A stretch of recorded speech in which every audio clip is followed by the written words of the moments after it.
And now we progress with the next panel, the last one for today.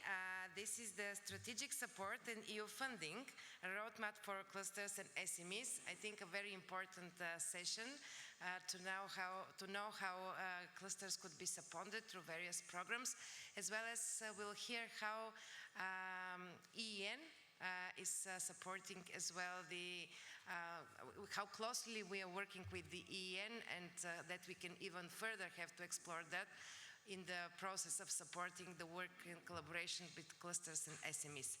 So without further delay, we have already the presentations for the next panel. And our moderator will be Marta Pons. Please. I ask, raise your hand, please, if you have ever participated in an European-funded project. Please, okay, I can see a few hands rising up, so it's good, but unfortunately in Balearic Island it's not something common. However, from the clusters and also our members, we are decided to change that situation, and we are going to work and do a great effort to change that. And I'm super happy and very proud to have here 4 speakers that I'm going to ask them to come to the stage with me.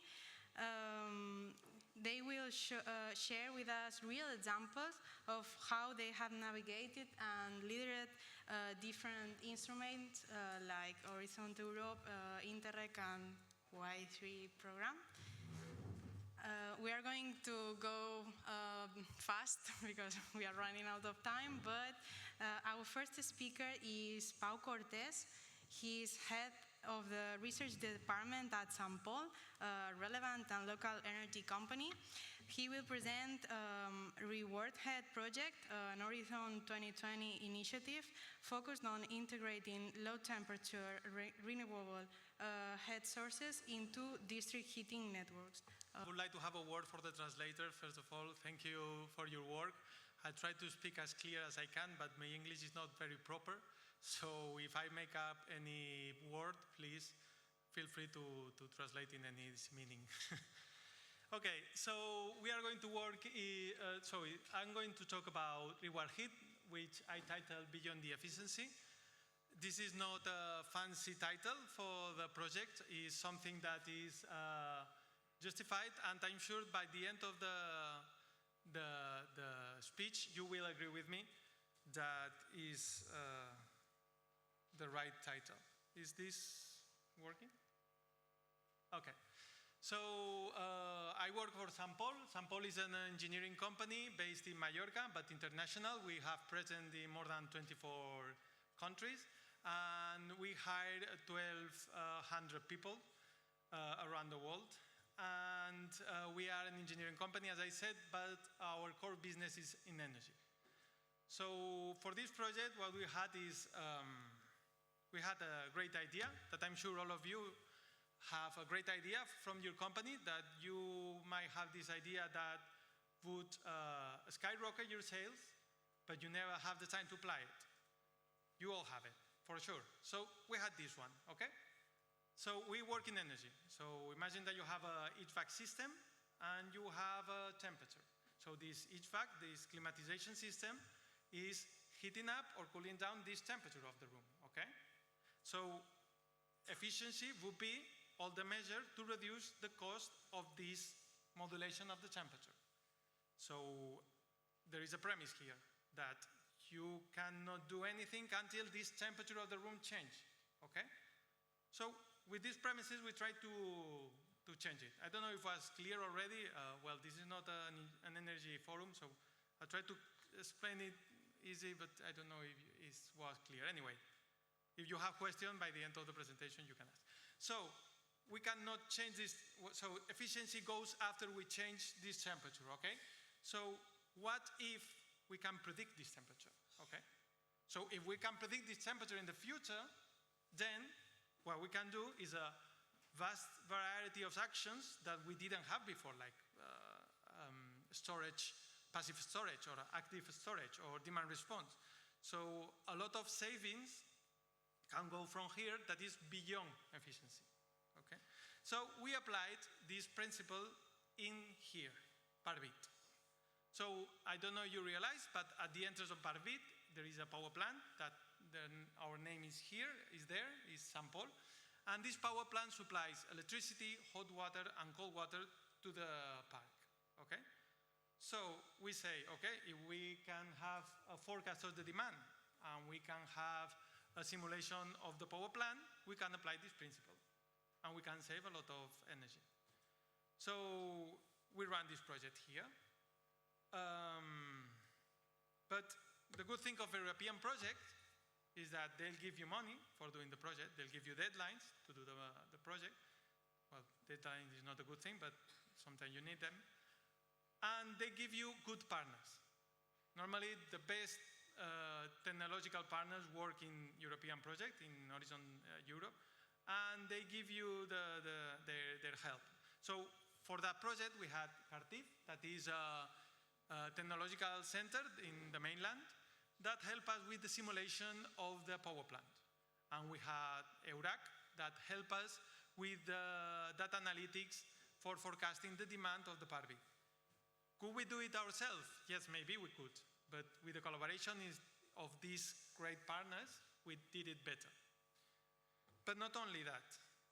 The third point is that apart from these tools that we were developing, many other partners were working in similar solutions.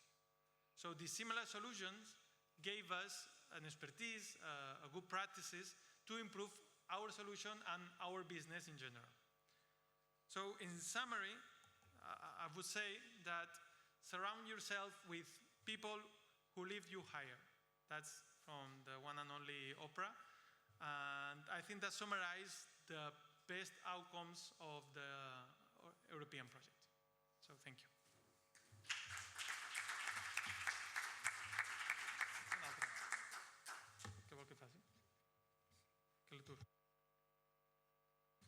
Sorry. So thank you, Pau. Now we are going to welcome Xavier Bernat. He's the director of the Euro region, and he will introduce us the CESAM project, funded under the Interregional Innovation Instrument, I3 program, which supports cross-border collaboration and regional value chains. Whenever it's ready.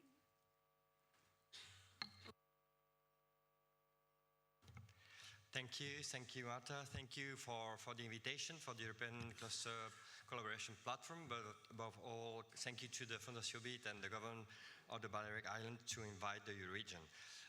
Before quickly presenting the specificity of CESAM projects, the question is why Euroregion is here today. I'm not a cluster. I'm representing 3 regional governments. I'm a European institution led by regions. I'm a European grouping territorial cooperation. What does it mean? It means that if you see in the map, we are in the southwest of Europe. We are, as key figures, we are one of the first Euroregion created in Europe. We represent almost 60 million inhabitants. And the innovation ecosystem in our 3 regions is really powerful, is very strong. Sometimes we lack of comparison with the north or the western regions, but we are one of the most powerful in terms of innovation. We have more than 600,000 students, more than 100,000 public researchers, and one of the best research centers of Europe. Not only in Catalonia and Occitanie, but also here in Balearic Islands. Why we are here today? Because I am the voice of 3 regional governments that have backup and support the innovation ecosystem of our regions from the beginning, from 20 years long right now, because we are a 20 years European institution.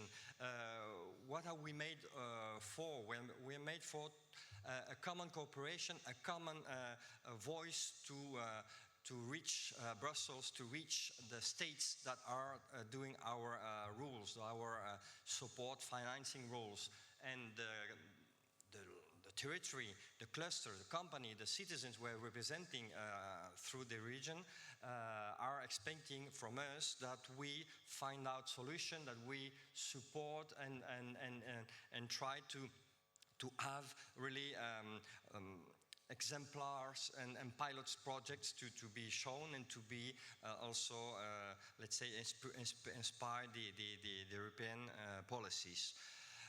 And lastly, we have a roadmap for right now 5 years. In that roadmap,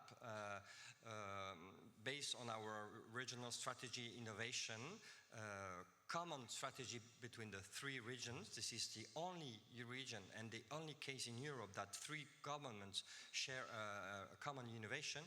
We decided to let's say, tackle the innovation challenges for the future, for 2030. And one of these is to have circular economy, competitive circular economy sectors. It's to be more resilient to face the crisis, the health crisis we had 5 years ago with the COVID crisis. And in that sense, we present projects together with companies, together with university research center, to the European competitive calls. One of these is the SESAM project. The SESAM project was support financed by the I3 program belonging to the DG Regio. We don't only work on this issue, we are working on all the programming calls of the European Union. But this one has a specificity, very interesting for us, and perhaps my colleague, because I'm presenting SESAM, but we are 2 on the stage having this voice of a common project from the cluster SOE. The specificity that we have money, we have 1 million euros used for cascade funding. For those who don't know, cascade funding is the main thing to help to finance directly SMEs to tackle with our issues. And this direct finance program was for us the first case that a public institution, not coming from Europe, not coming from agency, European agency, is dealing with this call. I think this is one. So I will talk about SESAM 2 minutes, but before, other cases is the smart drinking water, just to know that the question of circularity, the question of water, this morning we talk a lot about innovation, about problematic of sustainability, circularity, but one of the main issues is water, energy, and land. This is our three main priorities. We cannot do one without the other. So we have, all our projects are gathered, let's say, have a common goal.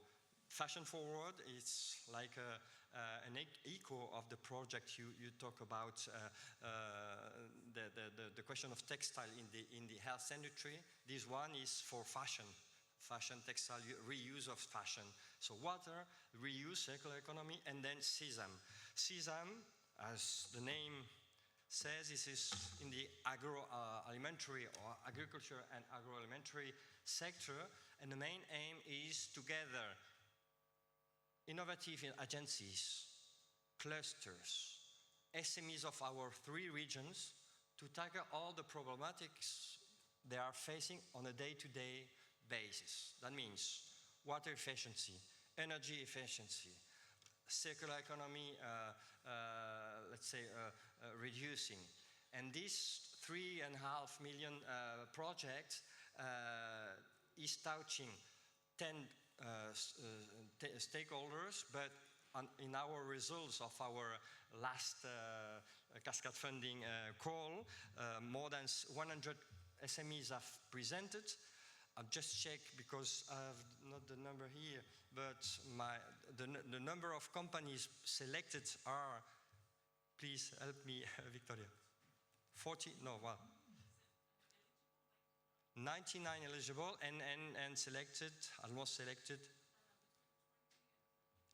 between 20 and 30 companies. So one of these companies have been selected also by the ASOE, the cluster that will present its activities. And just today, the motto is cooperation, regional level, cascade funding, let's say adapted call to our SMEs, because this call was a tailor-made call, not made, there we have the DG Regio or the DG Growth representative, but these calls are really made for our SMEs, it answered the problematics they have of day-to-day life. So for us, that was really a challenge that I hope we succeed in, and we hope that in 2 years, from 1 year to now, and 2 years at the end of the project, we can show all the platform, the results, and really the challenges we have found out to solve. So thank you again, and I think that my colleague Nicola will talk about the cluster and the company. Thank you again.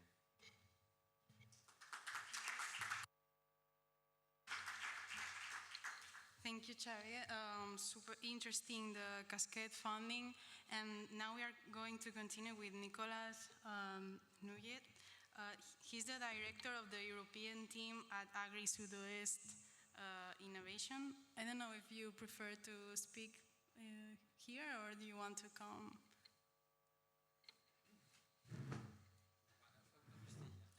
So, good afternoon. So I'm Nicolas Nguyente, and I represent the cluster Agri Sud-Ouest Innovation. So you can see on the map, we are just on the corner on the Mediterranean coast. I'm based in Montpellier, and our headquarters in Toulouse, and we also have an office in Bordeaux. And so we are an agri-food cluster, and we bring together roughly 350 members on this geographic area for the agri-food sector. And so just to elaborate a bit on the Sésame project, it was really a pleasure to be a partner with you, Xavier, because now we have a strong ambition at European level, and of course we want to work with our neighbors. The closest neighbor for us is the Catalonia, and the Euro region Pyrénées-Méditerranée was a very good instrument, I would say, a good tool, accelerator of this connection between the regions and the cross-border approach. So thank you, Xavier, for leading this project, and it was very interesting. You mentioned the cascade funding. Of course, this is, I think all the clusters know that cascade funding is a very useful tool. I want to because there is a representative of the European Commission. Yes, it is. Just to say, because it's very easy and practical for companies. Well, it is selective, so sometimes there are some frustration because companies do not have or do not get the voucher. But still, the reporting is simplified, applying is simplified, and so it's very well adapted to the needs of the companies and the SMEs. So, yeah. I support strongly this kind of instrument. Thank you, Nicolas. And now we are going to present Daniel Cosnita. He's the president of Clustero, the Romanian Cluster Association, and the representative of the ENN. And he will share his perspective on how strategic support networks can empower clusters and SMEs and companies to access to European funding. Thank you.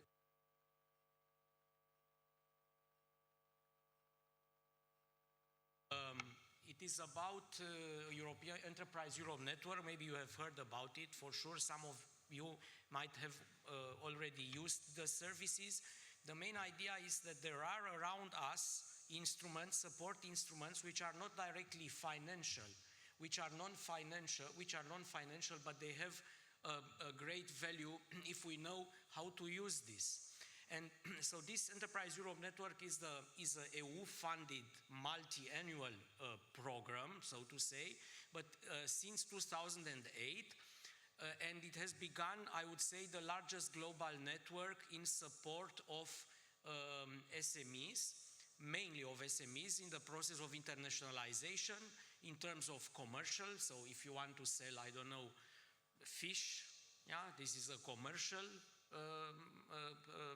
cooperation. If you want to export some technology, or you want to buy or to export a product that encompasses a large, a big part of technology, this is a technological cooperation.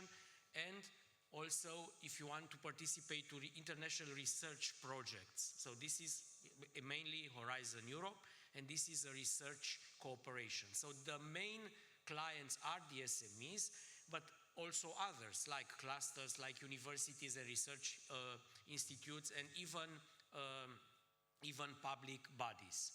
So how does the network function? So if you want to, okay, let's say if you want to export, if you want to go to other markets, you just go to your Enterprise Europe Network regional point, and together with a regional point, with the expert there, you will elaborate a cooperation profile, which can be commercial, can be technological, or can be research-oriented, depending on what you want to sell or to buy at international level. So then this profile is entered into a large opportunity database. And for example, if you want, let's take the example, you want to go to Germany, yeah, you want to export to Germany. Then a German colleague will look into the German profiles, and if when they see somebody who wants to buy what you want to sell, they will put you in contact. And then the both Enterprise Europe Network regional points get out of the game. It's up to you to go on with a business with your, let's take this example, German colleague. What is what are the main advantages of this network? First of all, is being a EU-supported program. For you, these services are for free. So you can use the Enterprise Europe Network in order to extend your international business. For example, you could use the Enterprise Europe Network to do a mini markets research, because you can filter, maybe you want to go to South America, yeah? And then you want to see if in South America there are companies that do the same. Is there a competition for you? Is it not?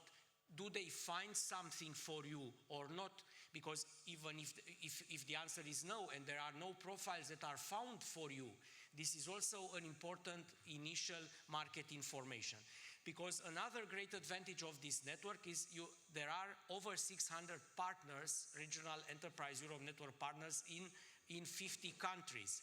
So if you don't find something in the database, this is also an information. And if there is something relevant for you, yeah, for sure they will find something. So you can make use of this network also as a first market study. Also, if you go to let's say more exotic destinations, where it is not European Union, like Asia, or then it is you have the verification, so the profiles, the cooperation profiles of the companies from there, of your partners from there, are verified by a local Enterprise Europe Network partner. So this is a plus of certainty when you try to establish a business, to some remote places where we've never been, where there is uncertainty concerning business code of conduct or these kind of issues, because the Enterprise Europe Network is guaranteeing that the cooperation profile, which is there in the database, exists. So this is the main instrument that the Enterprise Europe Network is using. But there are also others. There are international matchmaking events. We will also have tomorrow a matchmaking event, and still I encourage you to look through the profiles and maybe establish some meetings. So there are international matchmaking events which the Enterprise Europe Network is organizing mainly with the occasion of large international fairs. And if you go, for example, to Hannover Messe, the largest industrial fair, or to all other large fairs around the world, with whom to meet. If you go for the first time there, it's difficult. But if you are participating in a brokerage event which is organized by the Enterprise Europe Network, it's easy, because already the relevant people from the other side or from the international level are already there and are participating to the matchmaking. And also, of course, there are also other services that the Enterprise Europe Network is doing, like innovation audits, preparing you assessing the level of innovation in your company, digitalization audits, which becomes more and more relevant, nowadays. If you have, for example, an idea, a crazy research idea, I don't know, to develop the onion without smell, for example, you can see if this idea is relevant for a research project, in the way that you try to find some partners for your idea, research idea, and then others work for you, so to say, in brackets. The Enterprise Europe Network colleagues will try to find out if somebody is interested in this onion without smell. And if they are not interested, that means that this idea is not feasible for a research project. But you see, it's very difficult if you go by yourself and the Enterprise Europe Network is a shortcut, is a valuable shortcut in this endeavor, internationalization in all kind of terms. The European Cluster Collaboration Platform is cooperating a lot with the Enterprise Europe Network, mainly in the organization of the matchmaking events, because also clusters are also eligible as clients for the Enterprise Europe Network. So to sum up, use this. This is a very good instrument established by the European Commission in support of SMEs, and not only in the internationalization process. Yes, thank you very much.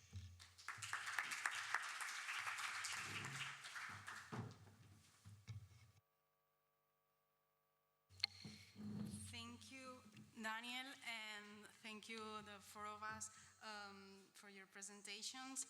Now we are going to ask some questions, but I would like to invite the audience to ask whatever you like and participate with us from this debate. But we are going to maybe start with Nicolas, because you have explained the good part of the Cascade funding and that you are thankful to have collaborated with Xavier.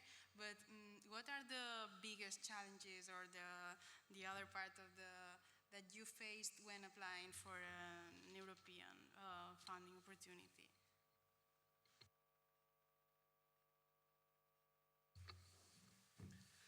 No, the biggest challenge, of course, is time and availability, because everybody knows that when you want to submit a proposal, you will have to spend time on it, and most of the time it's after the usual work, so during the evening and during the weekend. So this is the difficulty, but well, that's the way it is. You accept it or not. I would say sometimes, and this is a message maybe for the European Commission, sometimes the challenge to understand the guidelines, because it's never the same. Each time is different. I don't know how it works, but I think you probably you have some engineers like in Kinder Surprise, you know, and they invent new guidelines. And we spend a lot of time, but they want this and this and this. But no, I can do that. No, you cannot. Oh, no. But last time it was possible. Yeah, but not anymore. So this is the challenge, the first challenge we have to face. Most of the time we have ideas, we know what we want to do, but then we have to see how we can build a project according to these guidelines. The second aspect is easier, I would say.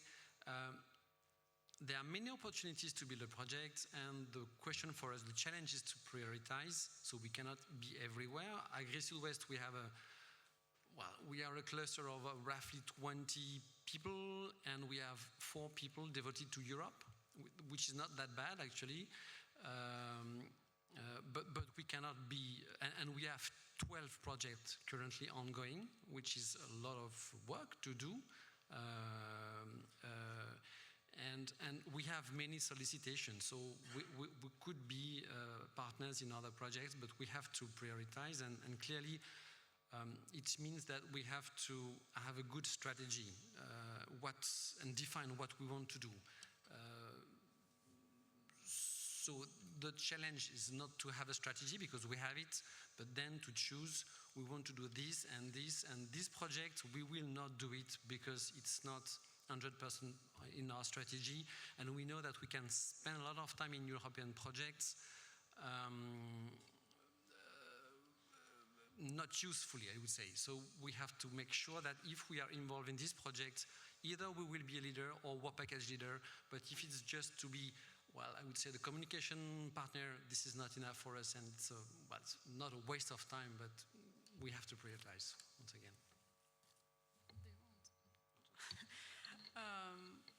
Pau, do you agree with him? Would you like to add something? Yes, I would like to add that, well, lately the European projects is a great place to go for innovation, but it's becoming, I don't know if you agree with that, professional work to write a proposal. It's not innovation, the professional work anymore, is to write the proposal. So you see in some partners or some consortiums that they are not so good in innovation, but they are very good in writing. So this is something that has become in the last years, and I think is a problem.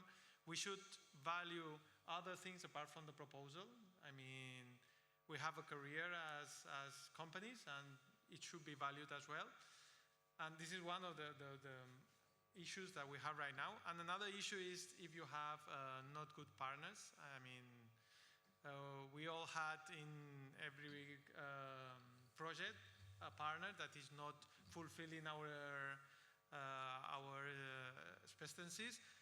And here I would start a bit of controversy against the European network that you are like a Yellow Pages, but you wouldn't go to a Yellow Pages for a garage for your car. I mean, you need something else. You know, not every partner is good enough for your consumption, because you need something that is reliable.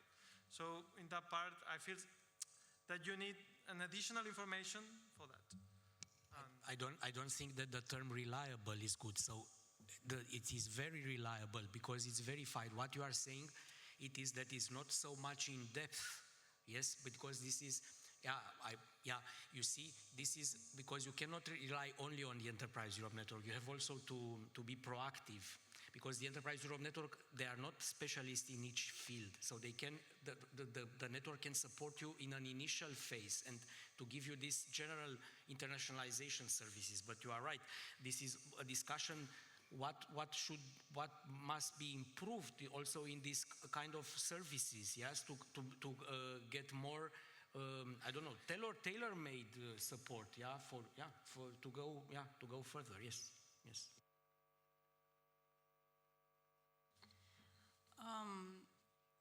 So I had a question for Daniel and Xavier, but we are running out of time.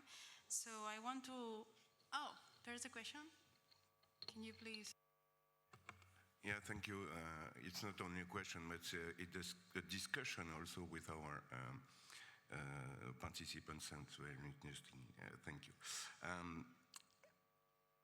For clusters, and I think number of clusters, they said, okay, oh yes, cascade funding, very well.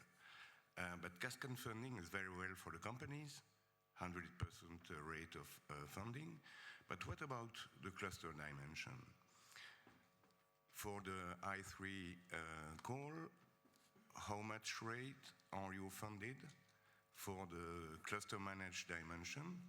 And how tricky is it to manage the cascade funding calls? Thank you. Thank you, Ivan, for the hard question.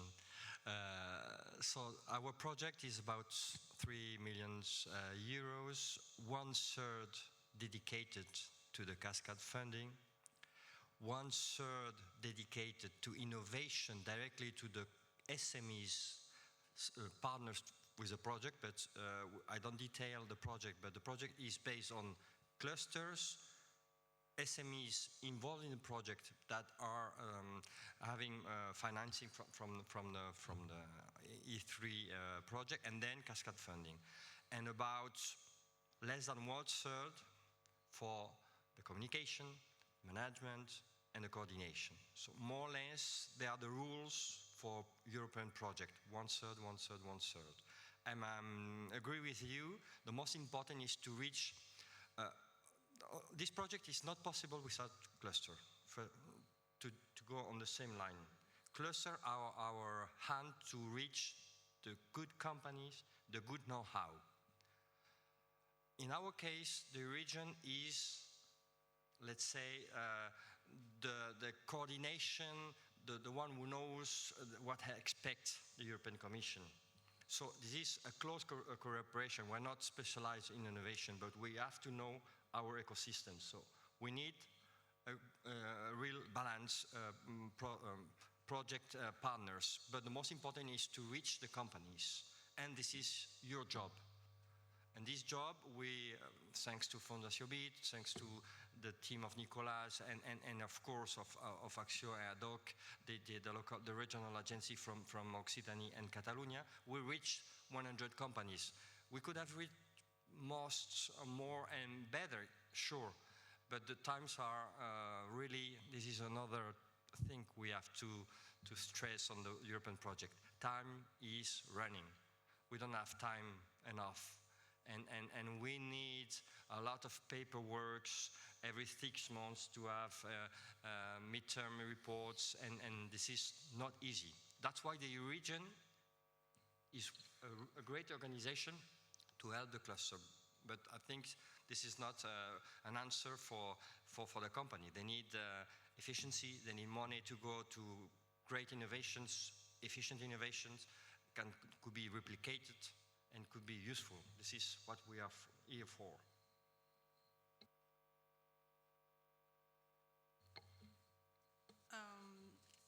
Is your question or your comment answered?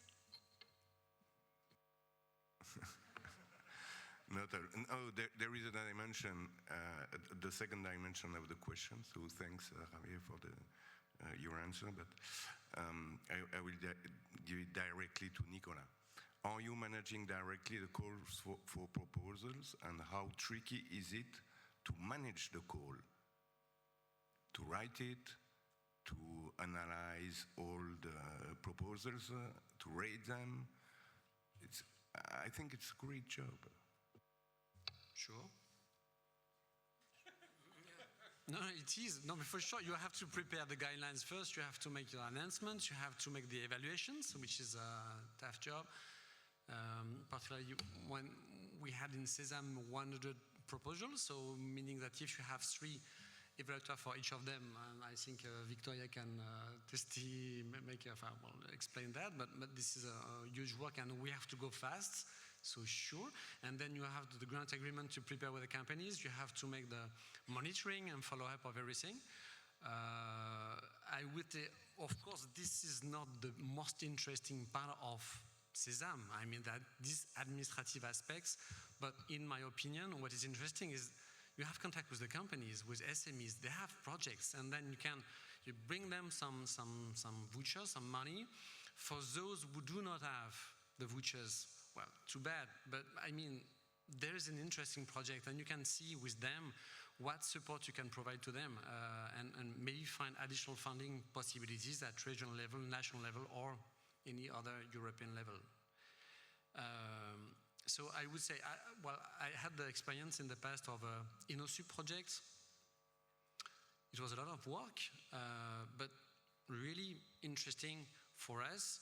We try to spend as less time as possible on these administrative aspects of managing the call, but then to spend more time with the companies, what kind of support we can help, we can provide, just to make, well, if you, the work is just to make the call, the evaluation, the grant agreement, okay, and I check that the work is done or not, and then I finish my project, is done. This is not very satisfying, I agree with you, and it's just administrative. But if you consider that you make a roadmap with the companies, okay, I give you a voucher for 60K, but now we spend some time building a roadmap with you. What do you want to do? Okay, I don't want to, I don't ask you to make a reporting on how you will make, you will use the money. If you will go there and there, if you buy some equipment, I don't care actually. This is a voucher. But what is important is what you want to do. You have this objective. And so now the roadmap is not just what is the deliverable, is it done or not? Is it where you have, what objective is yours, what performance have you reached, and how we can go further after the project. And that makes sense, and well, this is what I like in cascade funding projects such as InnoSup or SESAM or I3. It's what you can do, what you learn from the companies, and how you can bring them further. And that's enough for me. We have another question. You have to press the button.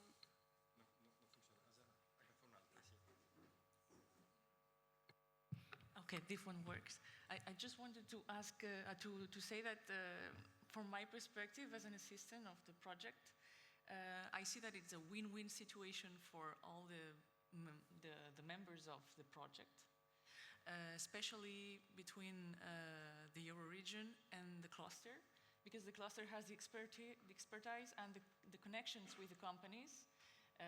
It knows how they work, because when we work in a public body, we don't usually communicate with companies directly. So it's very interesting to have this intermediate actor that can also it also gains contacts, because when we look for companies, we go in a broader level, and it can also be a win situation after, because a company that was contacted during the call, for example, for the cascade funding, might want to join the cluster later. So it can really create a very large spectrum of win-win situations in the project and outside the project.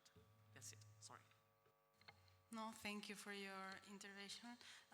I think we are going to finish our panel with the last advice for an organization, cluster, SME, or private company who has just started the European funding journey.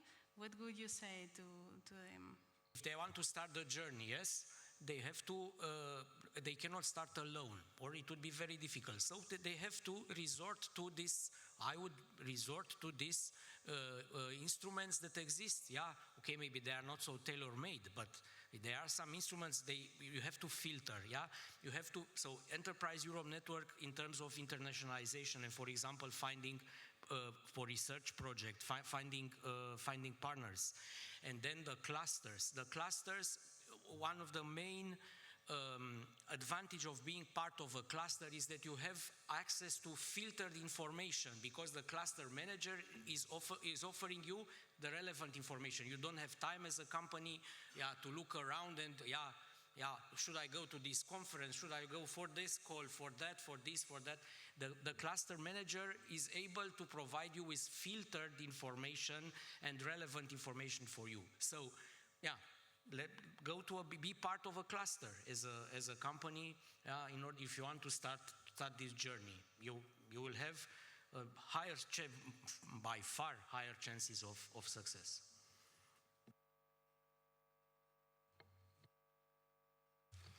Register on the ECCP platform would be a good advice, I think. Well, I think most of you have been in a project, no? So I don't think I have the moral power to advise you. So.